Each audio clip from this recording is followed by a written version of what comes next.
Lo que estamos a punto de escuchar no es solo un guión de una película de terror, es una exageración de la prensa. Es, quizás, la derrota más humillante en la historia reciente de un Estado frente al crimen organizado. Un jueves, un jueves de octubre del año 2019, una ciudad entera fue tomada como rehén. Durante 3 horas de terror absoluto, cientos de sicarios con entrenamiento paramilitar y armas de guerra paralizaron la ciudad de Culiacán, Sinaloa. Su objetivo, rescatar al hijo del narcotraficante más famoso del mundo. El resultado, el gobierno tuvo que rendirse. Hoy hablaremos de lo que sucedió el 17 de octubre, el día en que quedó claro quién realmente manda en México. Hablaremos del Culiacanazo. Hay que tener en cuenta por qué una ciudad de casi 1 millón de habitantes ardió en llamas. Primero hay que entender quién encendió aquel fósforo. Tras la captura y extradición de Joaquín El Chapo Guzmán, muchos creyeron que el cártel de Sinaloa colapsaría, pero se equivocaron. Las riendas cayeron en manos de su sangre, los Chapitos, Iván Archibaldo, Jesús Alfredo y Ovidio Guzmán López. Ellos no solo heredaron un imperio, lo mutaron. Dejaron en segundo plano los cultivos tradicionales y apostaron por la muerte sintética, las metanfetaminas y el fentanilo, una sustancia 50 veces más potente que la heroína, absurdamente más barata de producir y con márgenes de ganancia astronómicos. Para proteger este nuevo orden, crearon su propio ejército privado, los ninis, jóvenes sicarios con sueldos altos, armamento táctico y una lealtad absoluta. Eran una bomba de tiempo, y Estados Unidos, desesperado por la epidemia de fentanilo, exigía que alguien cortara el cable rojo. Ese cable era Ovidio, alias El Ratón, y México decidió ir por él. 17 de octubre del año 2019, 2:30 de la tarde. Una patrulla de 35 elementos de la Guardia Nacional y el Ejército Mexicano rodea una vivienda en el exclusivo sector de Tres Ríos en Culiacán. Tienen la orden de extradición, tienen el objetivo a la vista. Sin disparar una sola bala, Ovidio Guzmán sale con las manos en alto, se arrodilla. Un militar le entrega el teléfono y le da una orden clara. Dile a tu gente que pare todo. Ovidio obedece, pero sus palabras ya no tenían peso. El operativo parecía un éxito clínico, impecable, pero los militares habían cometido un error fatal. Entraron a la guarida de León, lo enjaularon, pero olvidaron que la manada entera los estaba viendo.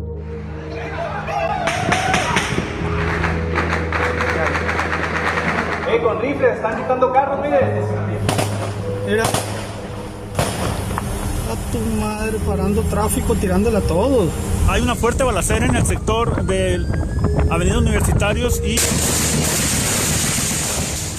La noticia ocurrió como pólvora sobre gasolina. En cuestión de minutos, entre 350 y 400 sicarios fuertemente armados tomaron las calles. No eran pandilleros desorganizados, operaban con precisión de guerrilla militar. Llegaron en camionetas blindadas artesanalmente. Traían rifles Barrett calibre 50, capaces de perforar blindaje y derribar helicópteros. Imagínate estar ahí, en media tarde, madres arrastrando a sus hijos hacia el interior de las tiendas, comerciantes bajando las cortinas de metal, rezando en la oscuridad mientras las balas de alto calibre destrozaban el concreto de afuera. Pero el cártel fue más allá de la fuerza bruta. Usó terrorismo psicológico. Rodearon bases militares y atacaron los complejos donde vivían las esposas y los hijos de los soldados. El mensaje era macabro. Si no sueltan al ratón, masacraremos a sus familias. A las 5:04 de la tarde, el penal de Aguaruto se amotina y 51 presos del cártel escapan para sumarse a la batalla. Culiacán estaba sitiada. Los militares que escoltaban a Ovidio estaban rodeados, superados en número y con sus familias encañonadas en otro punto de la ciudad. Era un jaque mate. La ciudad de Culiacán se paralizó debido a los disparos, presencia de hombres armados y vehículos incendiados en diferentes zonas. Estos son tienen tapadera con una góndola también. Estuvimos ya en el suelo durante, yo creo, casi 4 horas. Observa la calle. Miles de disparos. Observa la calle cómo está llena de casquillos. Los delincuentes amenazaban con hacer estallar pipas de gas. También intentaron atacar una unidad habitacional de familias de militares. A las 6:49 de la tarde, el Gabinete de Seguridad del Gobierno de México respaldado por el presidente, toma una decisión que hará un eco en la historia mundial. Dan la orden de retirada. Ovidio Guzmán López es liberado. A las 7:17 p.m., los sicarios celebran soltando a los soldados que tenían como rehenes. El humo de los vehículos incendiados aún cubría la ciudad cuando el cártel festejaba su victoria. El saldo oficial fue devastador. Hasta 14 muertos, incluyendo civiles inocentes. Decenas de heridos y una ciudad traumatizada. Al día siguiente, el gobierno intentó justificar la rendición argumentando que se salvaron cientos de vidas civiles, admitiendo que el operativo fue precipitado y mal planeado. Pero el daño de la psique de la nación ya estaba hecho. El 17 de octubre del año 2019 demostró una realidad aterradora. En diversas regiones de México, el Estado solo gobierna con el permiso de los cárteles. Si el narcotráfico no toma el control total del país por la fuerza, es simplemente porque no les resulta un buen negocio. Aunque Ovidio Guzmán fue finalmente recapturado en el año 2023 en un operativo que costó mucha más sangre y extraditado hacia los Estados Unidos, el culiacanazo dejó una herida abierta. Nos dejó la imagen de un país arrodillado frente a monstruos armados y una pregunta que hoy nos llena la sangre: ¿quién realmente controla México?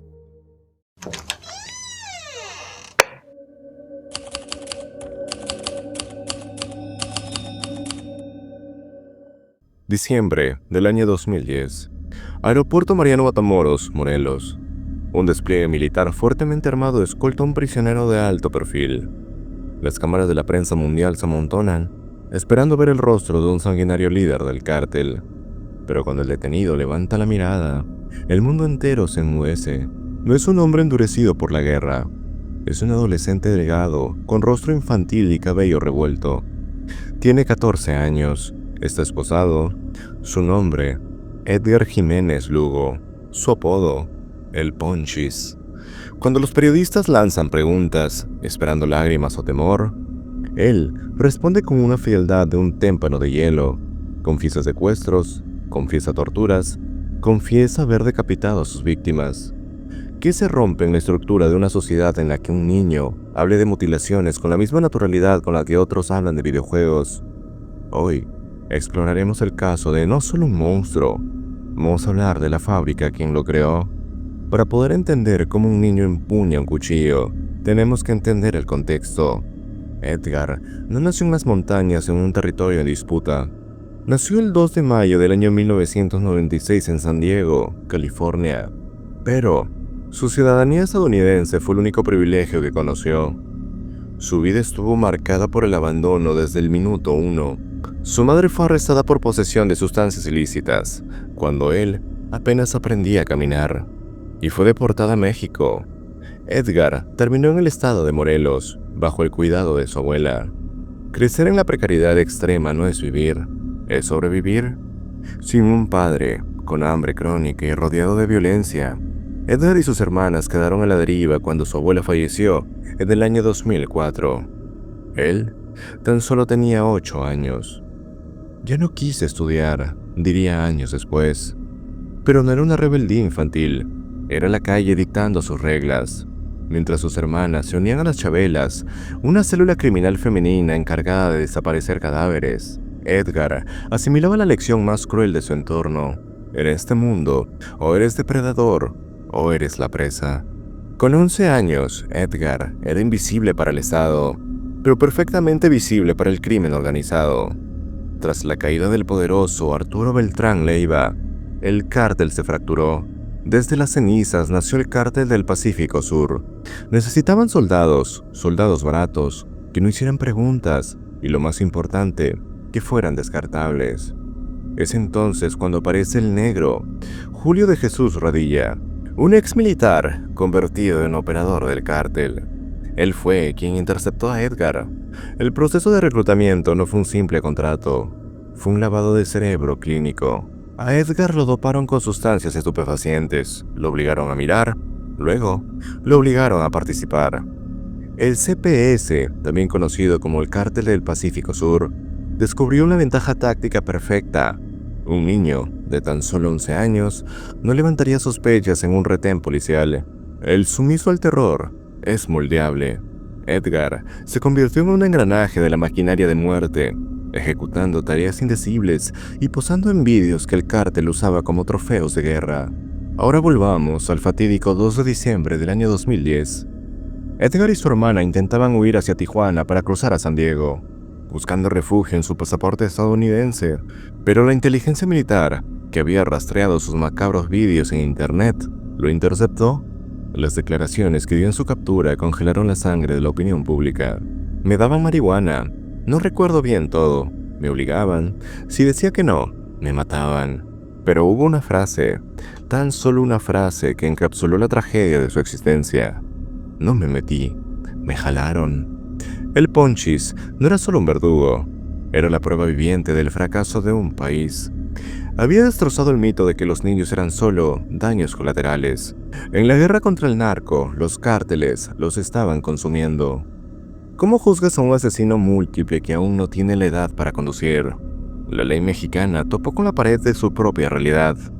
Bajo el sistema de justicia para adolescentes, Edgar se le dio una pena máxima permitida: 3 años. Solo 3 años por homicidio, secuestro y delincuencia organizada. Cumplió su condena en un centro de menores en Morelos. Envuelto en un hermetismo total, en el año 2013 fue liberado y entregado a las autoridades de los Estados Unidos, siendo recibido por una ONG cristiana en Texas.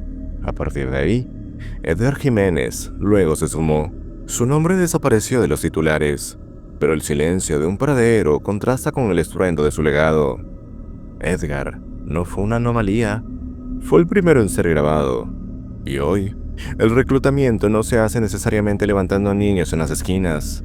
Se hace a través de redes sociales como TikTok, Instagram, con promesas de dinero, ropa de diseñador y un sentido de pertenencia que el Estado les ha negado. El Ponchis nos obligó a mirar un abismo que preferimos ignorar. Nos enseñó que la violencia no es genética, es contextual. Pero cuando la infancia es una trampa sin salida, las armas se convierten en juguetes.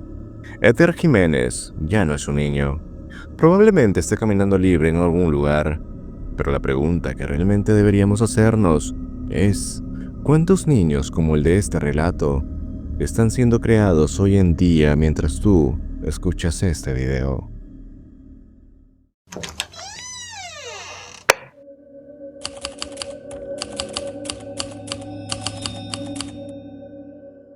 No sabía si correr o quedarte. De pronto, el lugar donde la gente iba a divertirse se convirtió en una trampa de humo, fuego y muerte. Solo unos segundos hicieron la diferencia entre respirar o asfixiarte para siempre. Monterrey, Nuevo León, año 2011. El Casino Royal, una importante estructura de 400 metros cuadrados sobre la hacienda San Jerónimo, era el refugio perfecto para olvidar los problemas. Entre luces de neón, el sonido de las maquinarias tragamonedas y mesas de blackjack, cientos de personas buscaban su golpe de suerte. Pero el 25 de agosto del año 2011, la suerte se agotó para 52 personas. No perdieron dinero. Perdieron la vida en uno de los actos de terrorismo urbano más crueles y desalmados de la historia de México. Aquel jueves parecía un día cualquiera, pero en retrospectiva estaba cargado de presagios. Uno de los dealers del casino, quien sobreviviría para contarlo, se despertó sintiéndose fatal. Un dolor de cabeza punzante le rogaba que se quedara en casa. Era su último turno antes de su descanso. Solo la insistencia de un amigo la convenció de ir a trabajar. Mientras tanto, la hermana de otra trabajadora se dirigía al casino para su turno de las 4 de la tarde. Por un capricho del destino, le pidió a su madre que se desviara hacia el 7-Eleven unos metros del lugar. Este simple antojo de comprar una botella de agua le salvó la vida. Minutos antes de las 4, su teléfono sonó. Era un amigo desde el interior del casino. Su voz, fracturada por el pánico: «No vengas, hay gente armada aquí, no llegues». A las 3 de la tarde, a escasos kilómetros de ahí, el infierno estaba siendo orquestado. Entre 12 y 14 hombres fuertemente armados, vinculados al crimen organizado, salieron del restaurante El Gran Pastor. Se dirigieron a la gasolinera, no para llenar los tanques de sus 4 vehículos. Llenaron bidones. A las 13:50 de la tarde, el comando irrumpió en el Casino Royal. Golpearon a la recepcionista, robaron a los clientes más cercanos y destrozaron las máquinas. No querían rehenes, no querían negociar. El mensaje era claro. Era un castigo letal por negarse a pagar la cuota. En cuestión de segundos, vaciaron la gasolina por las alfombras y prendieron fuego. El infierno se desató con una furia incontrolable. En el interior, el pánico devoró la razón. 100 personas, entre clientes y empleados, comenzaron a correr a ciegas. El humo denso, tóxico y asfixiante apagó las luces y bloqueó la visibilidad. En la segunda planta, en la exclusiva área de póker VIP, un grupo de empleados se tomó la peor decisión posible durante el incendio: subirse al elevador sin saber la magnitud del fuego. Bajaron al estacionamiento subterráneo, las puertas del ascensor se abrieron. Bajo esta planta salieron corriendo. Solo 3 o 4 segundos después, la red eléctrica del edificio colapsó. Si hubieran tardado un parpadeo más, habrían quedado atrapados en la caja de metal, asfixiados en la oscuridad. Afuera, el caos era aterrador. El humo negro se alzaba violentamente hacia el cielo de Monterrey. Los bomberos y paramédicos llegaron al lugar y se toparon con una pesadilla arquitectónica. Las salidas de emergencia estaban selladas o mal señalizadas. La gente, en su desesperación, no corrió hacia las salidas. Corrió a esconderse en los baños y rincones del casino, cavando así su propia tumba. Mientras las excavadoras rompían las paredes desde afuera para poder rescatar a los sobrevivientes, adentro surgieron héroes anónimos. Un joven del staff musical entró y salió varias veces del edificio en llamas, con el rostro descarapelado por el fuego extremo, sacando personas atrapadas. Arriesgó su propia vida en los fauces de la bestia del fuego, un acto de valentía absoluta que se perdió entre las cenizas. Cuando las llamas finalmente cedieron, la realidad golpeó con una brutalidad desgarradora. El segundo piso había colapsado. Adentro, las autoridades encontraron 52 cuerpos irreconocibles, calcinados o asfixiados. Entre ellos estaba Julia, una joven dealer de 22 años muy querida por sus compañeros.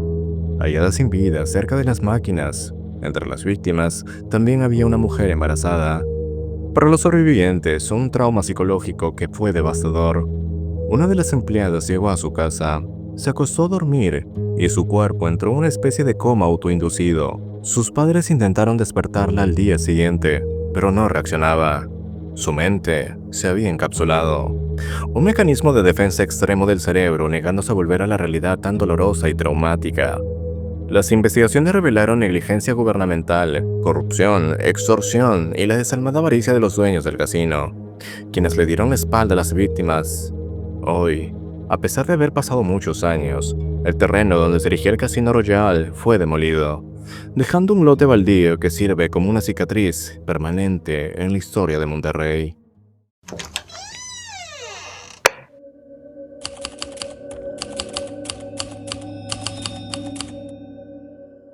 Hay criminales que buscan dinero, otros buscan poder, pero unos pocos, los más peligrosos, buscan ser adorados como dioses. Dicen que el diablo tiene muchas caras, pero pocas veces viste con una túnica de un predicador. En los anales de la historia criminal en México, pocos nombres inspiran tanto terror y un desconcierto como el de Nazario Moreno González. Lo llamaban el Chayo, pero el apodo que realmente definía su retorcida mente era otro: el más loco. Este no es un breve relato de un capo del narcotráfico. Es la escalofriante crónica de un líder de un culto sanguinario que convenció a todo un estado que él era el enviado divino y que logró burlar a la muerte hasta en 3 ocasiones. La semilla del santo se plantó en la tragedia y el trauma físico. Nacido el 8 de marzo en el año 1970 en Apatzingán, Michoacán, Nazario tuvo un reencuentro temprano con el abismo. A sus solo 7 años, un juego en el río terminó con su cuerpo inerte en el agua tras golpearse brutalmente la cabeza contra una roca.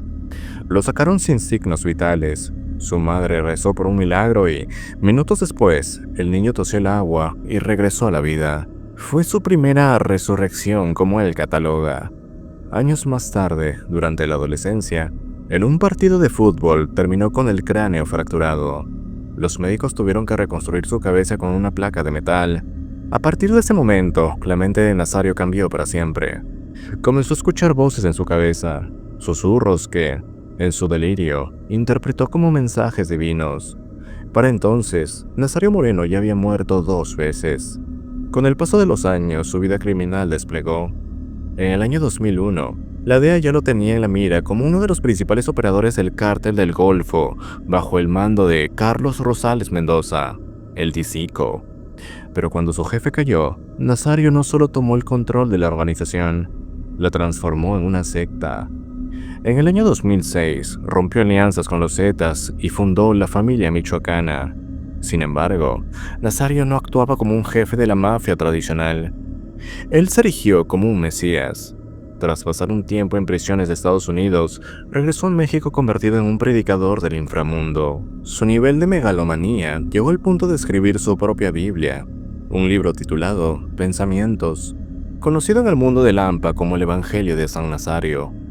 Obligaba a todos sus sicarios a leerlo. Paradójicamente, el libro era un manual de superación personal que prohibía el consumo de drogas y exigía buenos modales. El contraste entre sus palabras y sus actos eran escalofriantes. Mientras frente a la comunidad de Apatingán daba discursos, creaba ejemplos y se presentaba como un benefactor social que protegía a los débiles. En las sombras, era el arquitecto de una carnicería sin precedentes. Nazario torturaba, decapitaba y desmembraba a sus enemigos, justificando cada atrocidad como una justicia divina. Su violencia no solo era estratégica, era ritualista. Las autoridades federales destaparon el horror absoluto cuando revelaron los ritos de iniciación de El Más Loco. Exigía a sus nuevos sicarios. Estos eran obligados a cometer actos de canibalismo, extrayendo y consumiendo el corazón de sus víctimas como una prueba máxima de lealtad. No eran sicarios. Bajo su mando, se convirtieron en apóstoles de la muerte. En el año 2010, el gobierno mexicano anunció con bombos y platillos el abatimiento de Nazario Moreno. Parecía el fin de la familia, pero todo era una farsa. Desde las sombras de la muerte fingida, Nazario orquestó la mutación de su cártel hacia algo más radical, los Caballeros Templarios. Este nuevo grupo elevó el fanatismo hasta niveles teatrales. Realizaban ceremonias secretas vistiendo cascos y túnicas de guerreros romanos, distribuyendo propaganda en la que se autoproclamaban campeones contra la tiranía y el materialismo. Sus lugartenientes como Servando Gómez, La Tuta, un ex maestro de primaria convertido en un líder criminal, operaban como obispos, extendiendo una red de extorsión y secuestro por Michoacán, Guanajuato y el Estado de México. La verdad finalmente alcanzó a la leyenda. El 9 de marzo del año 2014, esta vez, no hubo milagros ni falsos reportes. Las fuerzas federales lo acorralaron en Michoacán y, en un feroz tiroteo, Nazario Moreno murió por tercera y última vez. Sin embargo, para una muerte criminal que jugó a ser Dios, la muerte física es solo un simple trámite. 40 años de vida le bastaron para incrustarse en la psique colectiva. Hoy por hoy, el poblado de Holanda, Apatzingán, se levanta en una capilla donde la estatua de Nazario es venerada. Sus seguidores acuden a rezarle como si fuera un mártir católico, ignorando la sangre que él algún día derramó. Si has llegado hasta aquí, te invito a regalarme un me gusta y suscribirte para más contenido. Déjame en los comentarios qué opinas al respecto y cuál de estos casos te ha impactado más. A continuación te estaré compartiendo el volumen número 2 en los que el narco superó la ficción y además la sección y volumen número 4 de ¿Por qué México es tan aterrador? Nos vemos en otro episodio.